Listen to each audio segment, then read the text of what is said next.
Merry Christmas. Good morning, everyone. It is that day, the big day, the one that we waited for all year long, Christmas Day 2025. That, of course, is December the 25th, in case you missed it. And I hope you're all having a wonderful, holly jolly, my goodness gracious, bestest morning ever. I'm working on that myself. And we started with what? Coffee. And that is the thing. It's a morning of Christmas magic and joy. And if anybody disagrees with that, get off, just go. Get out. You suck. Because Christmas magic, think about this. So many times in life we go through the ups and downs, the perils, the things that are out of our control, or there are things that we thought we could control and we thought we were doing something and it kind of fell on its face. Well, those are the highs and downs and ups and rounds of life, right? However, Christmas magic and joy, it's the one thing on the calendar, depending on your perspective, it can become the thing that gives you an anchor point to focus on the joy instead. Sure, the world is always going to have its miscellaneous, if it bleeds, it leads. But you know what? It's a choice today. Keep it that way. That's what I want to say in the topic of the show. It's all about, enjoy the day. You should. Whether you've got, again, presents are awesome, but they're not mandatory. Never forget that. Also, where you are at this moment in time. Are you where you wanted to be this Christmas morning, or do you find yourself far and away? Because, those things happen too. Been there on all those fronts. Where I've had some of the most amazing Christmases. Working on that today. Because I want to see if I can top the most amazing of all. But then sometime I've had some that were like, man, this sucks. But I look back and I think about those ones that sucked.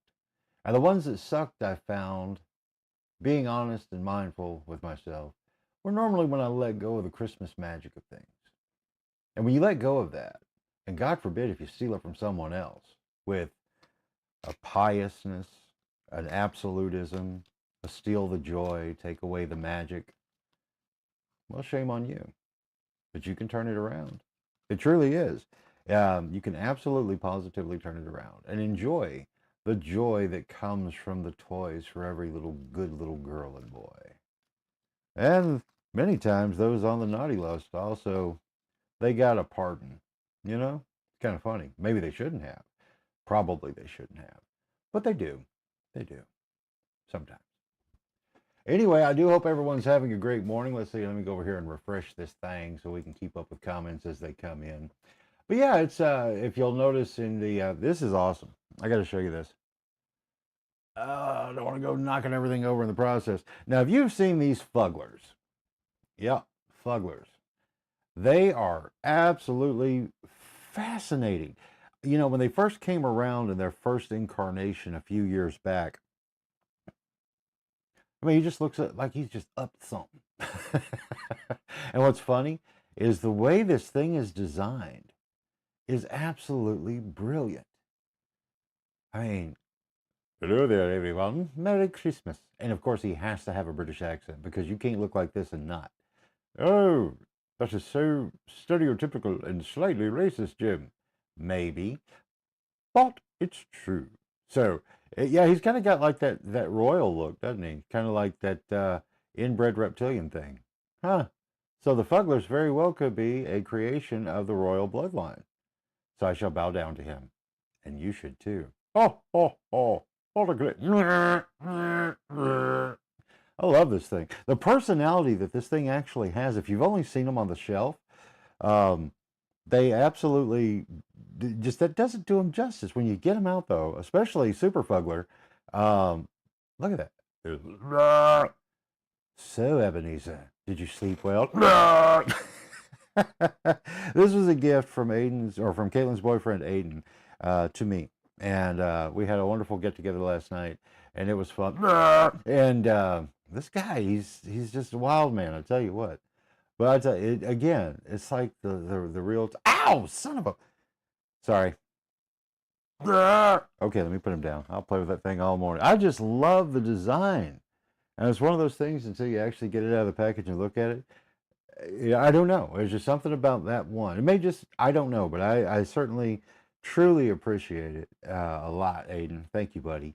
And he's just great. It's like I'm freaking myself out looking at like on my profile page the banner image where I went tight on his eyeballs.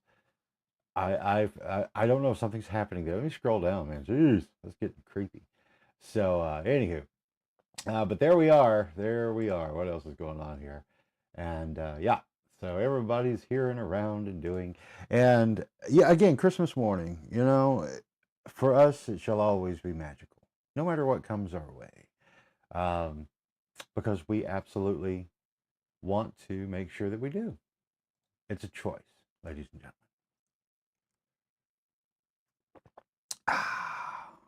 Sort of like the old saying of you can pick your nose and you can pick your friends, but you can't pick your friend's nose. However, you might try. You may not be friends after that, but by golly, give it a go. You may help them open up those sinus tubes. I don't know, those sinus cavities. So I don't, it's so funny. It's like last night I gotten a message from a dear friend, and just talking about traditions and things like that. And we have our own traditions around here, mainly getting geared up for everything, and the joy of Christmas morning and their big reveals and all. And of course when Santa comes, man, it's always amazing to see what happened overnight. It's amazing, absolutely amazing. And it's funny when um, it seems like the shadow falls at certain times in life, and Santa goes on the back burner. What a crying shame. I made that mistake once, but then I learned my lesson. And in learning that lesson, I learned that Santa never goes away, ever. He sure doesn't. And it's so funny because you can find a lot of the heart and message from Santa here. And again, this isn't pushing my book. Actually, I am pushing my book because guess what? Once again, I'm going to tell you that I'm giving this to you. I'm going to put it in the comments. That again, the ebook is totally free through till midnight tonight. Okay, Ebenezer, pay attention. So all day long, you can go get this thing totally for free on Amazon. The link is in the comments in various places on my feed and everywhere else. Because why would I do this? Well, number one, it's kind of twofold. I mean, number one, I want the message out there, and you'll find a good possibility of when you look at it, you think about it, and you dive into the feelings of Christmas mornings, especially when you were little, and know that you can recapture those at any given time. You can recall them, you can bring them back, you can touch them, you can taste them, you can feel them. Be careful tasting them though, because choking hazards do kind of go above like just the age limits. Don't be dumb, or be a part of the food thing. Santa Gar is every day. That's right. And there we go. And much love. Oh, Damien, you made it. Good morning, Damien. Merry Christmas, buddy. And but yeah, so okay, I want the message out. And if you give it a go today, because if you're like a lot of folks, you will be home or you'll be with friends and family. And most everything as far as the capitalistic corporate world is closed today, except for Walgreens. But you know what? I'm glad they're there because they come in, they help out in a pinch. You know what I'm saying? God bless the Walgreens employees who are willing to step up and take the Christmas Day shift. So anyway, thank you, Walgreens people. Um, but then the other side of the coin is I do enjoy seeing this thing move in the rankings, which will change tomorrow dramatically. Because why? Because tomorrow it will no longer be a free Kindle giveaway, right? So my high rankings right now, which I truly appreciate. I mean, it's like I've maintained like top 10 spots. That's awesome, right? But and top 5 most of the time. But then tomorrow it'll go back into the paid version, and then it's going to bottom out. I'll be curious to see exactly how low do you go, but we'll find out tomorrow. And but then I don't care. Again, this book, again, it's a product. It's the one product that I can use as my. Uh, it's my one product. It's like if I'm not gonna shill for anyone anymore. I'm not. I'm gonna shill for myself. But in shilling for myself and with what this book is and does, it's about you. I promise. Once you pick it up and you give it a go, you're going to see that while Jim has some stories in there and some observations and perspectives, they help you tell your story. And I hope you will be mindful of that and do it, because not everyone has to write a book. Not everybody needs to write a book, I guess. But personally, I think you should. If not necessarily to publish, but just to have a record of you, your perspective, your thoughts, your opinions in the time of the moment that is right now, to be able to pass on to your future generations so they can know better who you are outside of a photo and video now. I mean, how cool would that be? Think about it. Most of us, I would think most of us at this point, when it comes to our grandparents and even great grandparents, we've got real photos, real honest to goodness photos of our ancestors. We don't refer to them like that though, do we? Isn't that kind of funny? They are our ancestors though. And, I know I've only got one photo of my great grandparents on my dad's side. Grandpa Jody and Grandma Willie, and it's wonderful, wonderful, wonderful. And I didn't see that until it was a little. It wasn't like super later in life, but it was in my late teens that I finally saw a picture of them. I'd heard all the stories and everything, but at some point someone had unearthed. And it was one of those professional photo shots. You know what I'm saying? It was the two of them together and everything looking all as they were. And it's so funny because I had never really seen who they were and what they looked like. And to see them and see the root of everybody else, all the bits and pieces of the features and such, and then being able to connect them to who, like, oh, Aunt B looks just like Grandma Willie. But then looking over at Grandpa Jody, it filled in a lot of holes about my grandfather Charlie, and seeing all those looks of the eyes that were so dominant on dad's side of the family and things, and the nose, and being able to have that. And so that was just a photo. Now we've got color photos, and then we got video, and it's great that so many of those things have been captured. And but you don't have their words, and those words are like probably even more important than just the pictures or even video, because the words you write down to share and pass on are the words that truly capture and reflect who you are for those future generations. And I highly encourage it. I think it's a great thing to do. Plus, in that process of getting back to the old days of writing things down and being mindful of it. Again, you can type it out all day long, play with the pixels on a screen. That's a good thing to do. Sure, it's a handy tool. But also to get the physical thing with a piece of paper and a pen or a pencil. I do both. I've got a pen that's always handy. And then this is fun. Over here, I have a pencil cup with a lot of pencils. I got a whole box of them because like they like the school year this year, they like clearance out all the pencils for like super cheap. So I got like this big box of the really good number two pencils when that was still a thing that you had to have for school. And the Schlitz can, again, Schlitz beer will always be forever a part of my childhood, because that was like dad's beer of choice back then. And a lot of folks, because, Schlitz, man, they had the best marketing campaign either. And, and it just stuck, not the malt liquor one where they're busting through the wall with the bull, but just Schlitz. Schlitz. He then switched over to Old Milwaukee because that was the beer that made Milwaukee famous. But Schlitz, no, Schlitz made Milwaukee. Wait a minute. No, no, no. Old Milwaukee was the taste as great as its name. That's right. That's right. Schlitz. It's the beer that made Milwaukee famous. My apologies, Milwaukee. I didn't mean to offend you. And to the Schlitz Company, which I don't think exists anymore. But anyway, it was great beer, and it was a lot of fun. And plus, as a kid, back in the day, before everybody was sissified, it was so funny because everybody on dad's side of the family was all about giving the kids a little sip. Here, take a sip of this, boy.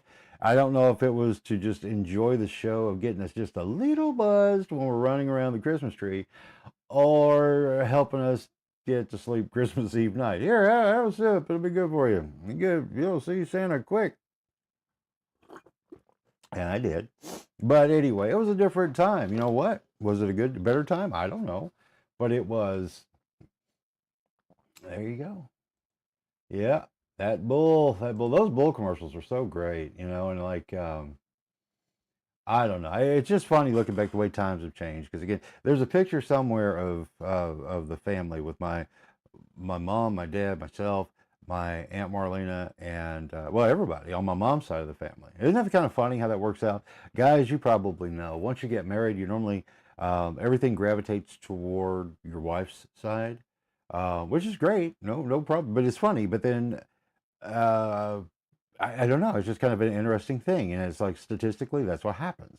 For the most part, it's like you may have a good balance between the two, but in most instances, everything comes back to the wife's parents, right? So there's that. But anyway, I don't know. I again, just Christmas memories of joy and Schlitz beer. Uh, See, you kids today. If I didn't tell you, you wouldn't know that was a thing, and it was totally okay. Now, once you got past the six pack, now that's a whole different ballgame. Then you might want to see about looking into getting some help. And help back then was simple. Quit buying the beer, boy. Oh, okay. Am I making light of alcoholism? Yeah, you can get over it. You can do it. That's a thing. But anyway, don't go preaching this morning, Jim. That's not what we're here for. We're here to have coffee and just encourage everyone to enjoy the day. And hey, looky there. There's the lovely and wonderful and makes my life complete, Alicia. Thank you for tuning in this morning, honey. Normally she's busy doing her own thing, but I guess today is my day. I'll see you in just a little bit, honey bunny. I truly will. Oh, I definitely got to give Alicia some love on that comment. But yeah, and again, I couldn't ask for better Christmases for the past 17 years because they've all been fantastic. Before Caitlin showed up, and definitely when Caitlin showed up, to where we are today. We have adventures all the time. See, what's funny about Christmas and like Christmas presents and stuff is they're great. And put the thought into them. You know what I'm saying? I do my best to always be mindful when it comes to the getting of gifts for folks.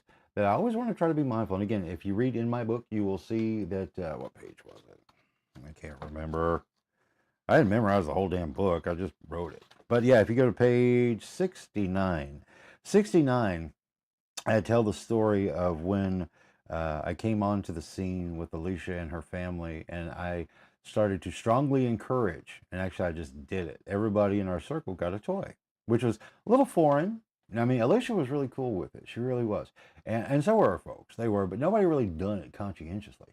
And I said, well, we're going to do it anyway. Because back then, long before this became an actual physical book that exists, I was of the firm belief that to touch that thing one more time or something close to it, or a representation of your favorite toy as a child, it would absolutely positively take any hard-ass human being and turn them back into a kid, if only for a brief moment. When that box first opens or you rip that paper off, that moment. If I can just get that one moment, that little bitty spark. And that's just kind of snowballed into where we are today as far as what I've done, what I've created, what I've collected. When I came into the relationship with Alicia, again, I had moved from Branson, Missouri to Harrison, Arkansas to come in as the news director for KHOZ Radio. And I showed up with a duffel bag in my car. That was it. I mean, seriously, I was, you wouldn't know it today. But yeah, that's how I showed up. And then we collected things, and more importantly, the memories in the process of collecting things. And then also picking up the gifts that we shared amongst, we do it all year. It's like the calendar holidays, everybody will have their own take on that. They either love them or they're annoyed by them or they're stressed out by them. I've always been kind of indifferent about it. It's like, if anything, they're just like a universal, well, I say universal, a Western Post-it note, so you don't forget certain things, to make you mindful, to remember your mother, remember your father, remember your grandparents, remember Christmas and Halloween and Thanksgiving. And now you've got all the other stuff that they come up with a new day for, or christen a day with, like National Coffee Day. Y'all know it's every day. And that's the point. The season of giving and joy, it should be a part of your everyday. If I was going to preach at you, that's the one I give you. And I really will. I'll stand on that rock. Every single day, do your part to spread some joy and some happiness. And it doesn't come through material things. They're nice accessories, but they're not what they're all about. And it's sort of like when you think about the things that we do accumulate, we accumulated them for a lot of different reasons, right? In most instances, it's to make sure that there's something inside of us that reminds us to hold on to a thing. Hold on to a thing. Because it takes us back to that moment in time and that memory when it was made. And that is so very important and incredibly powerful because it's still speaking to you. And that's what the book's all about. That's why I wrote it. That's what, when I look over here and I see the pictures of my parents, and this is the first year that I've had a Christmas without my mom, right? And so it's like, okay, here we are. But they're still here. They're still here. Everything that they did throughout the span of their time on this rock made what you see today. Then, of course, there comes that point where you hopefully break away to the, not necessarily, that doesn't mean leave, but you break away into your own human and you really blossom and flourish. But it all started with the foundation of your parents. Now, in my instance, I had a pretty good run. I did. When it came to my childhood and my growing years and all that stuff with my folks. And forever thankful shall I be, because there's always good and there's always bad. And I've never been one to sugarcoat because someone passed. No, it's like, if you think I'm a jerk today, well, once I shake loose this mortal coil, and you guess what? I'm still a jerk in your eyes. I'm not going to be sanctified, deified, pedestalized. No. Jim was a jerk. Couldn't stand that bastard. So be it. But if you really do know me, I'm really not. Most times I'm not. Sometimes I have to be. And I'm okay with that too. I learned that from my folks as well. Sometimes you gotta be tough. Other times though, you can just roll with it. Yeah, see, and that's awesome, Damien. That really is. You know, it's like the life is for living thing. You know, that's a saying that I think a lot of people forget, especially this time of year, because sometimes we can get caught up too much in the hype and the forced beliefs of things or forced duties of things, and that's a shame. It is, because people mean so well, and I got a message that I don't need right now. There we go. That had to go bye-bye. But again, I just I don't know, taking a very reflective moment this morning when it comes to how important the magic and the joy of Christmas is. It's evolved over time from where Christmas as an American tradition and all the things that came into play that got added along the way. I'll never forget when I learned that Rudolph the Red-Nosed Reindeer was a creation of the Montgomery Ward Corporation, that one of their guys wrote the story that they used just as a sales tool and a marketing gimmick. But look how it took off. Wow. And it was funny as a kid because I remember how there was the line in between, because you had all the old Christmas songs, you know, where they named the 8 tiny reindeer. Well, where the hell is Rudolph? He was part of canon at this point, but they always left off Rudolph. And I thought that was insane because I knew that Rudolph was going to show up on television every single year ever since I could remember. Why are they cutting him out of this thing? That's not right. They really were picking on him all the time. They're lucky that Rudolph stepped up and got him through that fog, man. You know what I'm saying? But they didn't rewrite the song. So it's almost like Old Testament, New Testament. Old Testament being the 8 tiny reindeer, New Testament being 8 tiny reindeer plus Rudolph. A lot of people deny that. There's symbolism in there I didn't plan on going that deep with. Anyway, but the little things. And then when you see how those things got incorporated into a society that was for the mutual good. And it was good. It was simply good. But then, for some reason, people decided that certain aspects of those agreed upon societal norms were bad. They were detrimental. They were delusional. And to those folks, I say to you, embrace the magic again. Because I'll bet you, if you're the type who has gotten away from the magic of Christmas and enjoying it and feeling it and experiencing it, you probably have kind of a rough go of things.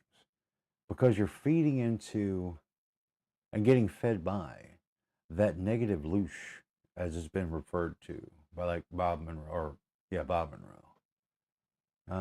But loosh, that expression of the Wetiko mind virus that we all have inside of us, which is called resistance by Stephen Pressfield.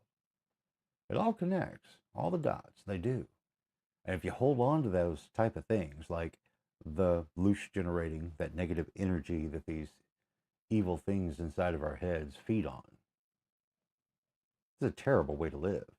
You can make the choice right now. This isn't an altar call. This is a wake-up call. We agreed as a society to all the traditions that we enjoy to this day, that people along the way, again, have decided that, well, that's just nonsense. And they're the stereotypical villain that was pulled and adapted for every single Christmas movie that's ever existed. Like Judge Reinhold's character in The Santa Claus.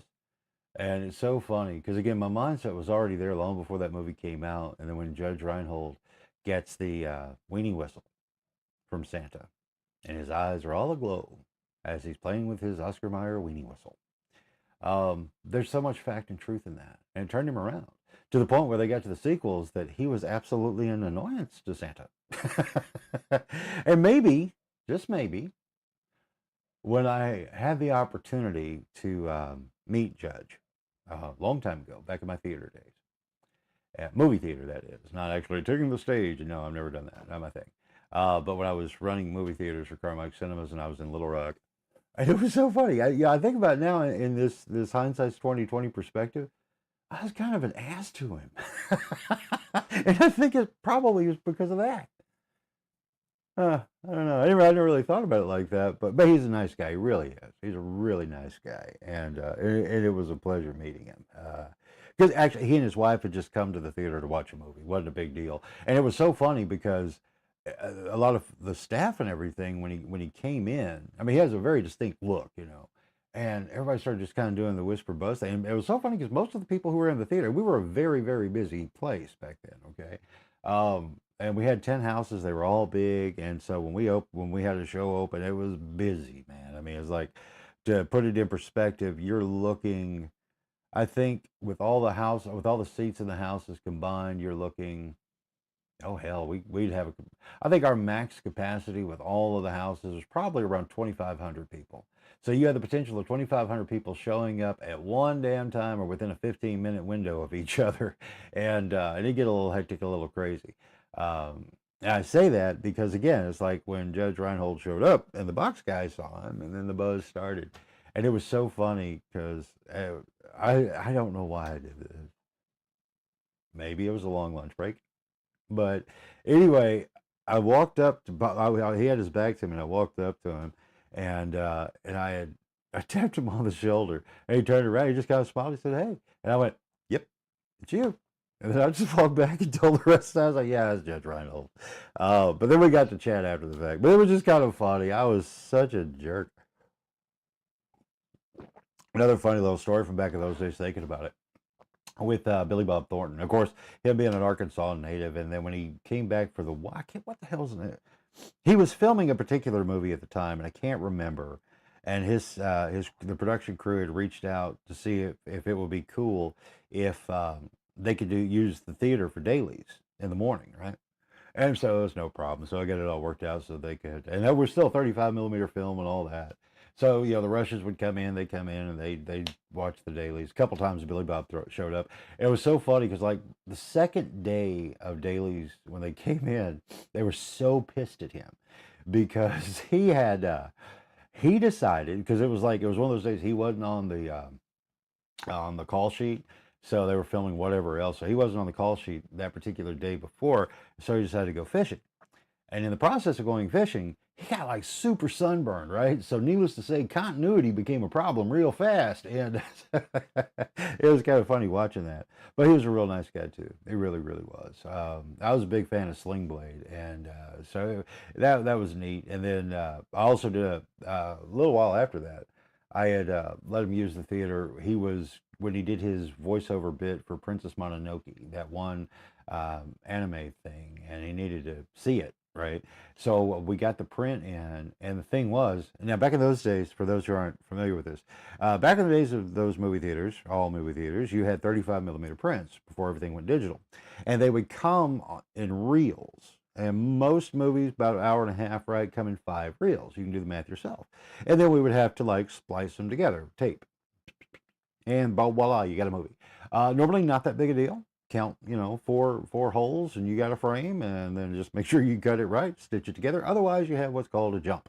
And if somebody got the count wrong, which that can happen, because if they did like a scene change, like in a dark part, it's kind of hard to see the frames. And then when you're doing this stuff on a Thursday night at 2 o'clock in the morning, you get a little bleary eyed. Anyway, when the print came in for Princess Mononoke for Billy Bob Thornton to review as he was getting ready for his role, whatever I never could sit through the actual final when they got it out. Just not a fan of the style. But it was so funny because when the print came in and we needed to build it, and the damn thing was in Japanese. You'd think just use numbers, universal numbers. No, they sent the Japanese print in 5 reels, all in Japanese. So you didn't know which one was which. So, and we didn't have a thing such as Google and AI to translate what the hell these little Japanese characters were that were denoting what reel we were looking at. So that was kind of fun. So to this day, I don't know for sure if we put it together right, but I do know the opening credits are still the opening credits, and the end credits were where they belong. So in that, now the other ones in the middle, the other 3, I cannot tell you if they were in order. To this day, I don't know. But I don't know how much it matters with those things. Again, not a Japanese thing. You know what I'm saying? But yeah, we've been some fun memories coming back thinking about these things. But yeah, that was just the sunburn day though. That was so funny, man, because they had to. I mean, they couldn't stop. I mean, the production schedule was doing its thing, and but it was just so funny because they had to make up the hell out of him to get him to balance back out because he was red as a lobster, man. It's like because he just went fishing somewhere on the side of the river over there, wherever I can't remember where they locked in, but anyway, yeah, so he got cooked good, man. It was funny, but I don't know. See, this is what happens any day, not just Christmas, but any day when you flash back to those moments of joy, smile or two. And there were some things that sucked too, because there were times inside of all of those funny things, there were things that happened that sucked those days. I think I don't remember them because thankfully the good I focused on more than the bad, the funny stories, the color that I can add to it. That I don't remember the bad stuff, unless the bad stuff happened to add to the funny stuff. And in that instance, there's some funny stuff I'm not going to tell you. I'm sure there's a statute of limitations on some things, but you know what? I'm still not going to testify. Moving on. But I don't know. It was a lot of really good, great stuff, and really good, great times. And again, it was joy. And those little things, and it's so funny because like even to this day, like when I look at the things that I've collected over the years, the things that I gravitate to, there are things from childhood that, they're always locked. It's that true statement. Show me the child at 7 and I'll show you the man or the woman, because it's true. But I like to collect things that remind me of things, like what's a good example here? My bookshelf is like it's the cube thing, and those are great, but they're like I got a lot of books. So there are certain things I've accumulated over the years that have more meaning than what the thing is because of a person.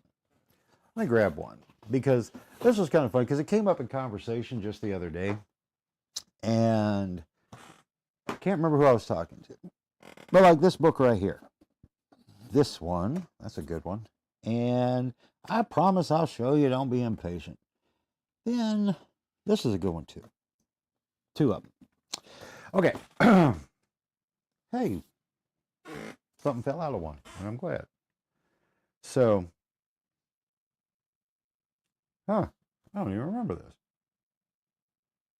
Oh my goodness. Okay, I'll show. Hold on. We'll start with that one that actually has something fall out. Actually, many years back, I don't even know when I got that. Hell, I don't remember it. Okay. So anyway, this one right here is the autobiography of Julie Adams, the Lucky Southern Star. I did an interview with her many years back now. And you'll know Julie from best known from Creature from the Black Lagoon, right? Also, a little fun little TV trivia. She was one of the only cases that Perry Mason couldn't win. That was pretty cool. So, but she had an illustrious television and film career. And anyway, I had the opportunity. Oh, this is cool because I got this one card here from her son Mitch, who is pretty much handling all of her PR for the book and the book tour and everything. Yeah, that's pretty cool. See, it's the little things like this. This is what I collect, which in turn will connect me more to like Creature of the Black Lagoon merch. Not, I mean, the film's all right, fine. Everybody loves the Creature, but it's more to me than that. So anyway, but they had sent me the review copy, and I had a wonderful conversation with Julie.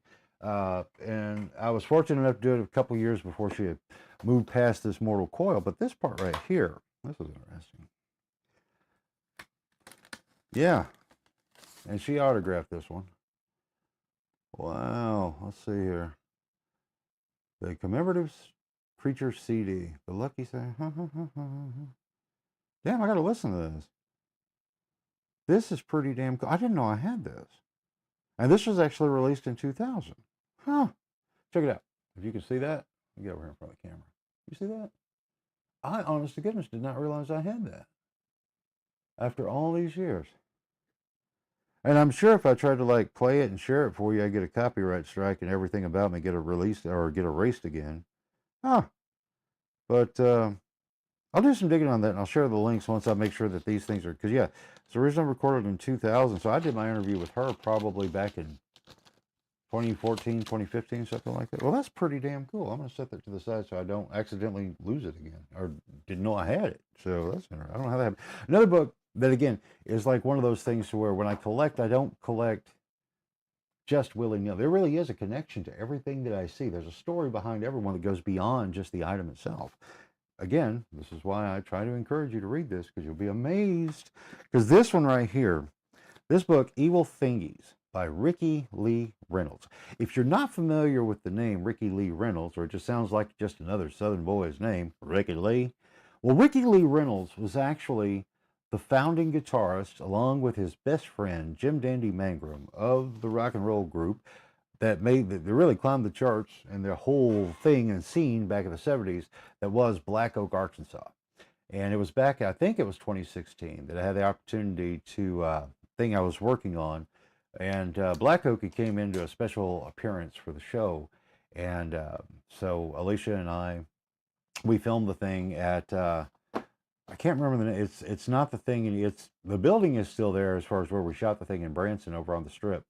But I can't remember what it was called then. She might, if she can. Yeah, okay. Alicia, do you remember the name of the place that we shot at? I can't remember the name of it. But anyway, but we had the opportunity to really chat with him and everything. And Jim, I got to tell you, if you want to see, and this is why David Lee Roth totally ripped off Jim Mangrum. That dude is the consummate, picture perfect, stereotypical rock star. Comes up to about right here on me.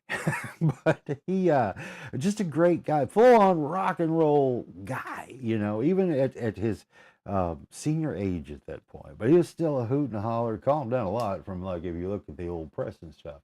Center Stage, that's it. Yeah, Center Stage, that was the name of the place. Don't know what it is now. I think it's went through a couple changes since then. But anyway, we had such a good time that night. And the real thing, and Alicia got more time than I. This is one of the things I'm always envious about and a little jealous of when it comes to mine and Alicia's working relationships. See, I'm either the monkey behind the camera or the monkey who's got to hop on stage, right? So I get to do a lot, and I'm not complaining about that because I enjoy both sides of that thing. She, however, gets to actually work with human beings and do stuff and talk to them and just do the stuff. Me, here I am running around like a chicken with my head cut off. But then I'm locked in post-production for God only knows how long. But I don't regret that. But she got to really, really have a great conversation with Ricky Lee. And I got to talk to him just a little bit. And we got, again, just such a sweetheart of a man. Sweetheart of a man. And he was telling us about Evil Thingies because he was putting the final touches on it. And so So once it came out, and I got word that he did release it, I made it a point to order the book and get it and everything, just to remember that night, if nothing else. Because again, it's like, and I keep going back to Jim Dandy. Jesus Christ, he had this damn. This is like pure rock star stuff. Okay, it was like a trench coat, but it was like a duster. That's the word I'm looking for. So not exactly a trench coat. It was more like a duster, and it had this big ass furry collar on it. And it was just something else. But yeah, Alicia had the opportunity to really sit and chat with Ricky Lee, and those are the things I collect with intent and purpose. And everything that's in here that I've got to thin out, I need more work room because the things that are in production right now and happening. But again, you see that we pulled up Joy on Christmas morning. It didn't have anything to do with Christmas, or did it? Because again, I remind you folks, that's one calendar date that its intent and purpose, despite what people want to do, is truly intended to give you a chance. Think about it. The United States of America, the majority of all businesses all across the country, closed today. Capitalism could actually stop. Yesterday was hell on earth, but today it's quiet out there, except for a few convenience stores and Walgreens. But they're appreciated because, yeah, you still got to have some things, right? But again, I say to you all, it's a matter of that joy exists every day when you lock into it, and you can. That's why my book, again, I'm plugging away because it's free today, costs you nothing other than my hope of a little peace of mind of getting you in touch with that feeling of Christmas morning every single day, because you can. You absolutely can. You have it around you right now, wherever you are, whatever you're doing. I assure you, if you look to the left or to the right, maybe up, maybe down, there's going to be something that you picked up that is now in your abode that will spark some serious Christmas magic every single day of the year. And I hope you do. You know what? This got a little more thoughtful than I was thinking, but I'm glad it did. Because, again, this whole platform thing and talking to people again like this, it's about being authentic. It's about being real. It's not about shilling or selling all the damn time. We need it. We got to do it. But it doesn't always have to be that day. Hell, Amp Multimedia is closed today, right? Right.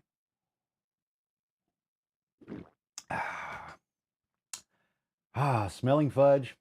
I do not smell fudge. You can fix that, Alicia. Just saying. But then again, the type 2 says I shouldn't. So it'd be a bad idea.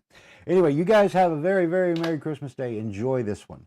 And throughout the day, and I know there'll be plenty of times of frustration because when you are surrounded by friends and family, call it like it is, balls and strikes. There'll be moments today where you're going to want to see, or when you do see that person you love most on the planet, and you want to Homer Simpson, Bart Simpson, choke their eyeballs out of their head. But let go, take a breath, and know that this is a good day just to let go of all that. It's only temporary. And embrace that joy. Let's get out of here. Go have some more coffee with those around you. If you ain't got anybody around you, and it's by choice, enjoy that. Anyway, kids, share my book's link. It's free till midnight tonight. It ain't about me. It truly is about you. And if you want to hold on to the Christmas joy and spirit all year round, I promise you, this book can connect you with that joy because it's already waiting on you. It just got buried. You may have forgot. But this is the best day ever to actually point that out once again. Yeah. Hell, I didn't even know what I was going into this morning when I cracked the mic open. Now I do. Share it. I'm serious about it today. Share it. Spread that joy. I look forward to talking to you in the morning when we do the aftermath party of what all comes today. But make sure it's full of joy. See you guys later.